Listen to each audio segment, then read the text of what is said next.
édition du marché de Noël de Baie-Saint-Paul. Donc, c'est déjà la 6e édition. Puis cette année, vous allez voir, on va... je passerai pas en revue l'ensemble de la programmation en ordre, là, il y en a quand même beaucoup, mais vous allez remarquer qu'il y a quand même plusieurs nouveautés. Il y a l'arrivée, entre autres, du festif dans l'organisation, donc on était mandaté pour faire la coordination de l'événement. Le CLD, les gens de la COFEC Marché de Noël sont encore beaucoup présents, mais on a pris quand même une bonne partie du mandat. Donc, il y a certaines nouveautés, que ce soit dans la programmation, aussi dans l'image, donc le site Internet qui a été mis à jour, qui a été actualisé. On a aussi... plusieurs nouveautés dans les équipements. Donc, on a eu un financement de l'EPRT. Donc, il y a beaucoup d'équipements dont on a fait l'acquisition, que ce soit des illuminations, des panneaux et plusieurs autres choses. Je vais vous en parler tantôt. Avant, je vais inviter André Simard, directeur du CLD. Bien, pour nous, cette année, c'est une grande nouveauté. On a confié, entre autres, un mandat, l'organisation du marché de Noël, là, où on a confié un mandat au festif. Parce que vous allez voir, il y a un vent, effectivement, il y a un vent de jeunesse, il y a un vent de nouveauté. Mais d'abord et avant tout, puis ce matin, Bruno Labbé rappelait un peu ça lors d'une autre conférence de presse où c'est la 6e édition du marché de Noël. Puis ça a parti sur un coup de folie de certaines personnes plus âgées. Puis je vois Michel Davis qui est dans la salle, qui était là lors de la rencontre de brainstorming qu'on avait tenue au restaurant Le 51 pour regarder qu'est-ce qu'on ferait pour animer le milieu dans une période de temps où l'activité est un peu plus dure en novembre. Vous savez que période un peu moins intéressante là, pour le développement touristique dans Charlevoix, un peu moins une période qui était morte. Puis nous, on avait dit, bien, écoutez, ce serait intéressant de faire quelque chose là-dessus, puis d'essayer de dynamiser l'économie locale avec ça, puis le commerce local, parce que l'objectif premier, quand on a démarré ça, c'était de permettre aux gens, entre autres de Charlevoix et de Baie-Saint-Paul, d'acheter localement, d'investir dans les commerces de la place, puis d'en profiter dans cette période où tout le monde dépense un petit peu plus qu'habituellement, pour encourager notre économie, puis encourager les commerçants de la place. Puis ça l'a pris, au fil des années, différents enlignements, différentes envergures. Je pense que si on décidait cette année d'abolir la tournée des terrasses, je pense qu'on serait... on serait lapidé sur la place publique parce que c'est un événement qui avait élevé. Puis je me rappelle, lors de la première édition où on était autour en avant de l'église, puis 5 minutes avant l'événement, on voyait qu'il n'arrivait personne. On disait, Colin, est-ce qu'on a manqué notre coup? Il n'y a pas personne qui vient. Puis finalement, en l'espace de 5 minutes, il est arrivé 400-500 personnes qui a fait que ça a fait la lancée. Puis depuis ce temps-là, à toutes les années, il y a un engouement. Puis je vous dirais, on a travaillé fort, tout le monde ensemble, là, autant les partenaires privés qui sont des supporters de la première heure, mais autant les organismes locaux, puis autant les comités de bénévoles qui sont autour de ça. Je vois Odette Tremblay du centre commercial, qui est une de nos fidèles bénévoles depuis quelques années, puis qui, elle aussi, a commencé à regarder des nouveautés. Puis il y a des gens d'affaires qui se sont impliqués là-dedans. Puis je pense que c'est un événement qui appartient à la communauté, puis c'est important que la communauté se l'approprie, puis en fasse une de ses fiertés. Donc, nous, c'est sûr qu'on est encore là comme partenaire financier cette année. C'est avec plaisir qu'on a embarqué dans la démarche. On a gardé encore quelques petits éléments tout en faisant un transfert en douceur de l'événement vers Rêve d'automne et vers le festif là, qui en assume la gestion. Donc, bon festival, bon marché de Noël à tous. Écoutez, venez nous rencontrer. On sera encore... tous des bénévoles attitrés sur la rue cette année, puis ça nous fait plaisir de supporter et d'encadrer cette activité. Merci. Donc, comme je vous disais, on a travaillé sur certains aspects, le festif, entre autres, sur l'image de l'événement, on avait un bon mandat sur tout ce qui était l'achat de l'équipement, aussi un petit peu le renouvellement de la programmation. Donc, premièrement, vous avez peut-être vu, là, notre site web est en ligne, donc pendant la conférence, vous allez voir un petit peu certaines parties du site, avec Charles aussi qui a travaillé sur le logo, dans le fond, du marché de Noël. On voulait ramener un petit peu plus l'aspect rustique du marché de Noël. C'est là-dessus qu'on va travailler beaucoup cette année. Vous allez le voir autant dans nos signalisations, les panneaux de l'événement, la décoration aussi. On essaie de laisser tomber tranquillement les coroplaces, les trucs en plastique pour y aller vers le bois. Donc, c'est un peu comme ça qu'on essaie de penser la nouvelle image. Puis tu peux peut-être aller dans la section plan du site, juste vous faire rapidement un petit peu un topo des sites d'activité. Donc, la plupart, c'est des partenaires qui sont là depuis le début. Il y en a qui se sont rajoutés. Donc, on a évidemment les kiosques sur la rue Saint-Jean-Baptiste. Là, il y a un petit erreur dans l'ordre. En fait, il y a le Carrefour culturel Paul Médéric qu'on devrait mettre en deuxième parce que c'est une des grosses nouveautés. Ça va être un pôle d'activité ici aussi. Donc, les artisans vont être invités dans la salle du bas à participer à l'événement. Donc, on refusait beaucoup d'artisans. Ça va permettre, entre autres, de pouvoir en accepter plus. Puis ça va faire un pôle intérieur en même temps pour les gens. Il y a le centre communautaire, le Local 8, le musée d'art qui revient encore une fois, l'Orange Bistrot, le Pierre Narcisse et le Local 8 font partie de la tournée des Grands-Ducs. Il y a également l'Hôtel La Ferme, la Bibliothèque René Richard, le Saint-Paul, le Tony et Charlot et le Centre commercial Le Village. Donc, ça montre qu'il y a vraiment beaucoup de monde qui se mobilise autour du marché de Noël. Pour la plupart, c'est des partenaires qui sont là presque depuis la première année. Donc, c'est super encourageant. Justement, dans les nouveautés, il y a l'acquisition de nouveaux matériels. Donc, avec la tombée des fils, on a dû modifier les illuminations. Il va y avoir des nouvelles illuminations sur la rue.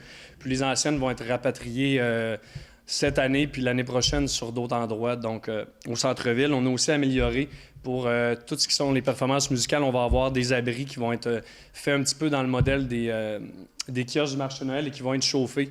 Ça va permettre aux artistes de pouvoir jouer dehors parce que souvent, on devait annuler des prestations quand il faisait froid. Donc, ça va rendre la programmation un peu plus assurée.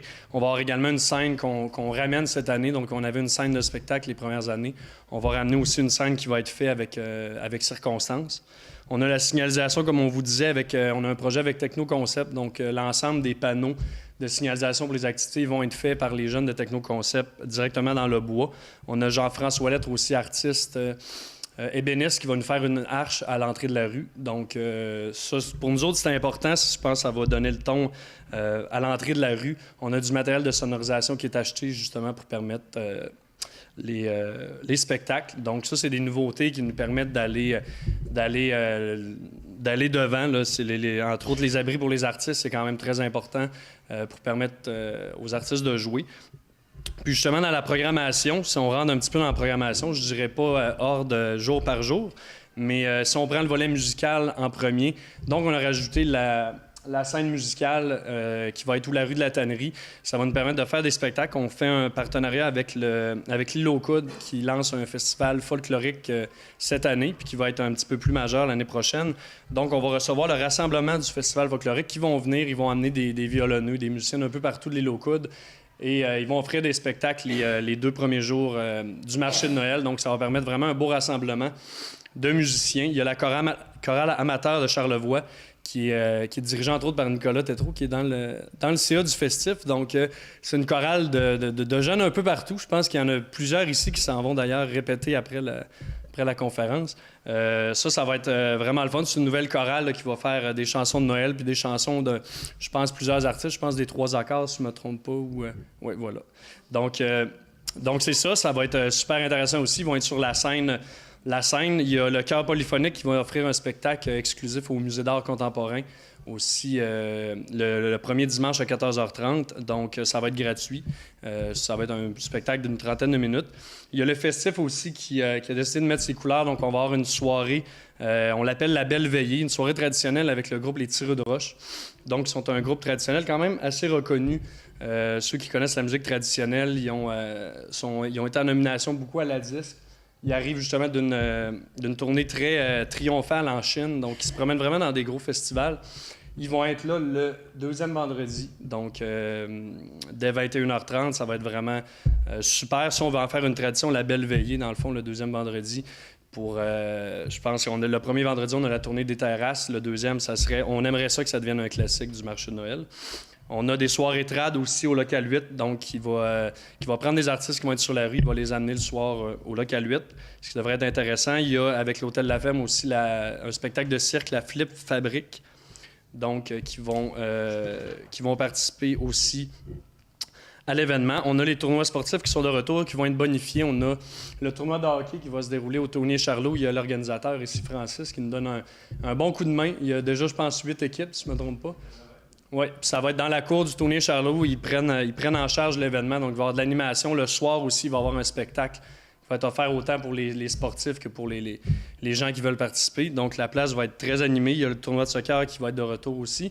Et une nouveauté qu'on a fait, une petite activité humoristique, la course du Père Noël, donc qui va prendre place le premier dimanche. On s'inspire un peu des courses, par exemple la course de lit qu'il y avait. Moi, je me rappelle, quand j'avais 10 ans, on courait dans la rue avec des lits. Là, ça va être des Pères Noël qui vont courir.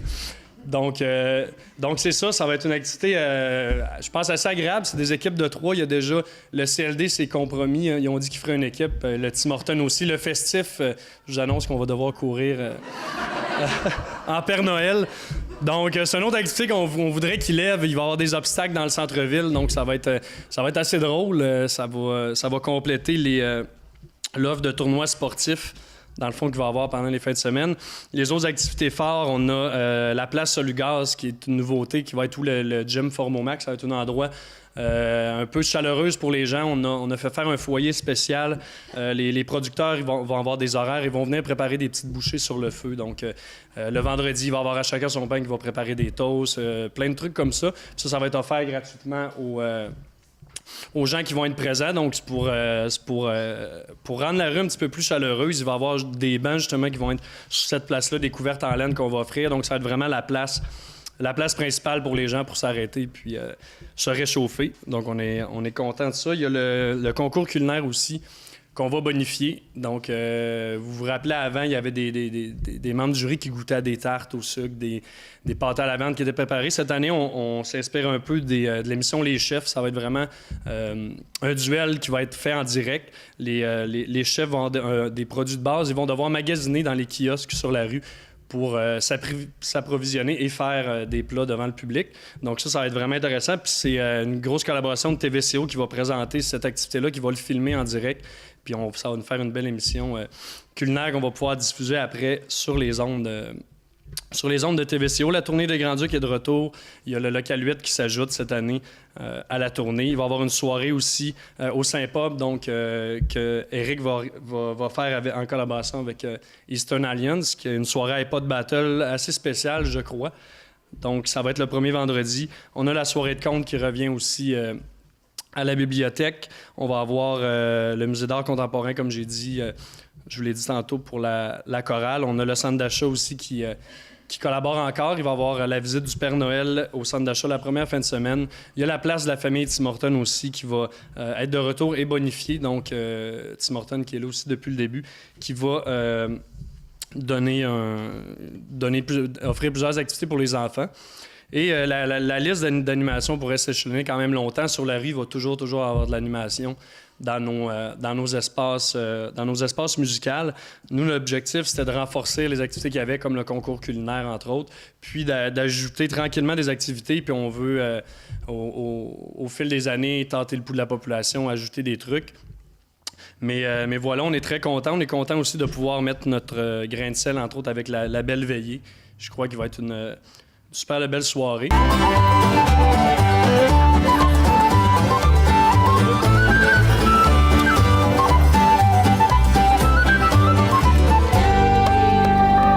Comme représentant des citoyens et citoyennes de Baie-Saint-Paul, moi, je peux juste être là pour, en leur nom, remercier l'équipe d'organisation, l'équipe qui a pensé, qui a salué l'idée du marché de Noël à Baie-Saint-Paul.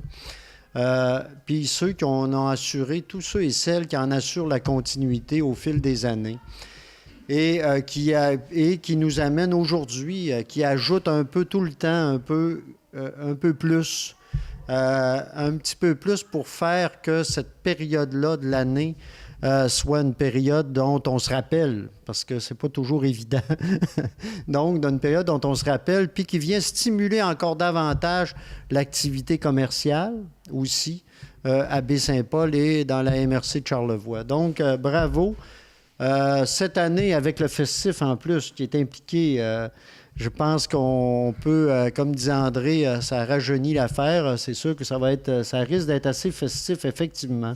Et je pense que c'est une belle initiative de faire que le festif s'embarque. Et je pense que ça démontre aussi, puis je termine là-dessus, que Baie-Saint-Paul, en travaillant ensemble, en mettant ensemble nos ressources, avec parfois des ressources qui sont limitées, et ça, je pense qu'il y en a d'autres qui devraient peut-être prendre l'exemple, mais avec parfois des ressources limitées, mais en mettant ensemble ces ressources-là, à la fois humaines et financières, on arrive avec des résultats assez extraordinaires. Donc, merci, bravo. Puis moi, je suis convaincu qu'on va avoir un très beau marché de Noël. Bravo. Merci. Comme je disais, le Carrefour culturel va devenir un pôle majeur, puis j'invite Joanne Saint-Gelais à venir parler de ça. Ça va être la place d'Éry Télécom, en fait, le nom officiel.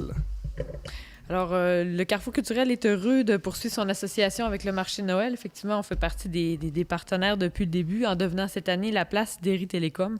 Une continuité, en fait, une belle continuité intérieure à l'événement qui se passe évidemment à l'extérieur. Donc, comme Clément l'a mentionné, le site accueillera des artistes et artisans qui pourront vendre et présenter leurs produits pendant les 2 fins de semaine, mais qui seront également au cœur de l'animation des lieux. Donc, on a voulu en profiter, étant donné que c'est un lieu culturel, pour justement inviter ces artisans-là à faire des démonstrations et donc à présenter leur savoir-faire de manière, étant donné qu'on est à l'intérieur, c'est chose plus possible, disons. Également, en fait, dans le fond, parlant d'art et de savoir-faire, nos visiteurs auront la chance de déguster une création originale gourmande concoctée par M. Patrick Frégny et son équipe de Les Plaisirs du Chef. Aussi, comme par les années passées, on vient évidemment avec les activités phares, c'est-à-dire l'atelier de fabrication d'une décoration de Noël pour les enfants. Alors, on fait vraiment beaucoup d'activités familiales pendant cette période-là. Donc, le premier samedi, donc l'atelier de fabrication. Et en nouveauté cette année, pour toute la durée de la 2e fin de semaine, un atelier de céramique en collaboration avec Stéphanie Pérochefort, artisane multidisciplinaire. Ce sera l'occasion pour les plus petits et les plus grands de laisser aller leur créativité pour fabriquer un cadeau 100% fait à la main. Aussi, évidemment, on est un lieu d'exposition, donc nos expositions sont accessibles. Ce sera Fragments de femmes de Annie Muller et À travers de la clique qui sera tout en continuité, ainsi que nos 2 expositions permanentes, bien sûr, le studio Trad, ainsi que l'espace Baie-Saint-Paul, la première exposition permanente sur l'histoire, le patrimoine et le dynamisme culturel de Baie-Saint-Paul. On a une collaboration aussi avec le Cercle des fermières qui anime le studio Trad, évidemment. Donc, voilà de bonnes raisons d'ajouter une visite au Carrefour culturel à votre sortie ou à vos emplettes au marché de Noël. Vous pourrez aussi y déposer votre coupon de participation pour le tirage de la reproduction du tableau de Jean-François Racine réalisé pour la cuvée de bière sans fil de la microbrasserie, une exclusivité pour souligner l'inauguration de la rue Saint-Jean-Baptiste sans fil par la ville de Baie-Saint-Paul. Merci.